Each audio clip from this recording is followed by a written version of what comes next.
നമസ്കാരം. ശുഭദിനത്തിലേക്ക് എല്ലാവർക്കും സ്വാഗതം. ശ്വേതവരാഹ കൽപ്പത്തിലെ ഏഴാമത്തെ ചതുർയുഗമായ വൈവസ്വത മന്വന്തരത്തിലെ വൈവസ്വതൻ എന്ന പേരായ മനുവിൻ്റെ കാലമാണ്. അതിൽ 28ാമത്തെ ചതുർയുഗമാണ്. 4 യുഗങ്ങൾ കൂടിയതാണ് ഒരു ചതുർയുഗം. ഈ 28ാമത്തെ ചതുർയുഗത്തിലെ അവസാനത്തേതായിട്ടുള്ള കലിയുഗം തുടങ്ങിയിട്ട് 5126ാമത്തെ വർഷമാണ്. ഇന്ന് കലിദിന സംഖ്യ വരുന്നത് 18,72,539ാമത്തെ ദിവസമാണ്. ശ്രീകൃഷ്ണ പരമാത്മാവ് സ്വർഗാരോഹണം ചെയ്ത ദിവസം മുതൽക്കാണ് കലിയുഗം തുടങ്ങിയിട്ടുള്ളത്.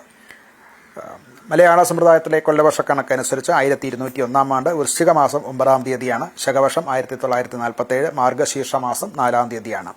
ഗ്രിഗോറിയൻ കലണ്ടർ അനുസരിച്ച് 2025 നവംബർ മാസം 25-ാം തീയതിയാണ്. തിഥി വരുന്നത് ശുക്ലപക്ഷത്തിലെ പഞ്ചമി തിഥിയാണ്. 10 മണി രാത്രി 10:57 വരെയുള്ള സമയത്താണ് പഞ്ചമി തിഥിയുള്ളത്. അതിന് ശേഷം ഷഷ്ടിയാണ്. നക്ഷത്രം ഉത്രാടം നക്ഷത്രമാണ്.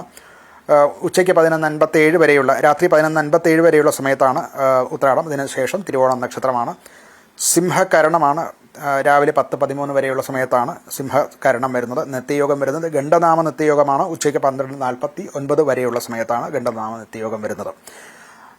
ഇത് അനിഴം ഞാറ്റുവേലയാണ്. 2 ആഴ്ച കാലമാണ് ഒരു ഞാറ്റുവേല എന്ന് പറയുന്നത്. അങ്ങനെ 72 ഞാറ്റുവേലകളാണ് ഒരു വർഷമുള്ളത്. ഇത് അനിഴം ഞാറ്റുവേലയാണ്. ഋതു ഹേമന്ത ഋതുവാണ്. ദക്ഷിണായന കാലമാണ്. ഇന്ന് ദിവസം ചൊവ്വയുടെ അഥവാ കുജന്റെ കാലഹോരയിൽ തുടങ്ങുന്ന ദിവസമാണ്. ഇന്ന് ഉദയം സംഭവിക്കുന്നത് രാവിലെ 6:25:31 ഉദയം സംഭവിക്കുന്നു. വൈകിട്ട് 5:56:14 അസ്തമയം സംഭവിക്കുന്നു. ദിനമാനം വരുന്നത് 11 മണിക്കൂർ 30 മിനിറ്റ് 43 സെക്കൻഡാണ്. ദോഷകാലങ്ങളാകുന്ന രാഹുകാലം സംഭവിക്കുന്നത് ഉച്ച കഴിഞ്ഞ് 3 മണി 3 മിനിറ്റിന് തുടങ്ങി 4:29 വരെയുള്ള സമയത്താണ്. ഗുളികകാലം ഉച്ചയ്ക്ക് 12:10 മുതൽക്ക് 1:37 വരെയുള്ള സമയത്താണ്. യമകണ്ഠകാലം വരുന്നത് രാവിലെ 9:18 തുടങ്ങി 10:44 വരെയുള്ള സമയത്താണ്. രാഹുഗുളിക യമകണ്ഠകാലങ്ങൾ പൊതുവെ ശുഭകർമ്മങ്ങൾക്ക് വർജിച്ചിട്ടുള്ളതാണ്.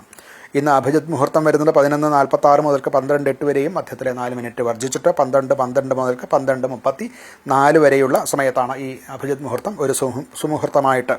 മറ്റ് കരണങ്ങളോ അല്ലെങ്കിൽ നാള് പക്കം മുതലായിട്ടുള്ളവ നോക്കാതെ തന്നെ അഭിജിത് മുഹൂർത്തം ഒരു സുമുഹൂർത്തമായിട്ട് എടുക്കാം എന്ന് ആചാര്യ സമ്മതമുള്ളതാണ്. ഇന്ന് ചന്ദ്രാഷ്ടമം വരുന്നത് മിഥുനക്കൂറുകാർക്കാണ്. മകയിരത്തര, തിരുവാതിര, പുണർതത്തൽ, മുക്കാല് ഈ നക്ഷത്രക്കാർക്ക് ആണ് ഇന്ന് മിഥുനക്കൂറുകാർ എന്ന് പറയുന്നത്. അവർക്ക് 8-ാം ഭാവത്തിൽ ചന്ദ്രൻ വരുന്ന ദിനമാകയാൽ ഇന്നത്തെ ദിവസം പൊതുവെ ശുഭമല്ല. ഇന്നേ ദിവസം അവർ നൂതനമായിട്ടുള്ള സംരംഭങ്ങൾ തുടങ്ങുക അല്ലെങ്കിൽ പ്രധാനപ്പെട്ട യാത്രകൾ ഇതൊക്കെയും വർജിക്കാൻ ശ്രമിക്കേണ്ടതാണ്. ഇന്ന് ഉത്രാടം നക്ഷത്രമാണ്. നൂതനമായിട്ടുള്ളത് സ്ഥാപിക്കുക അഥവാ കൃഷി കർമ്മങ്ങൾക്കൊക്കെ അനുയോജ്യമാണ്.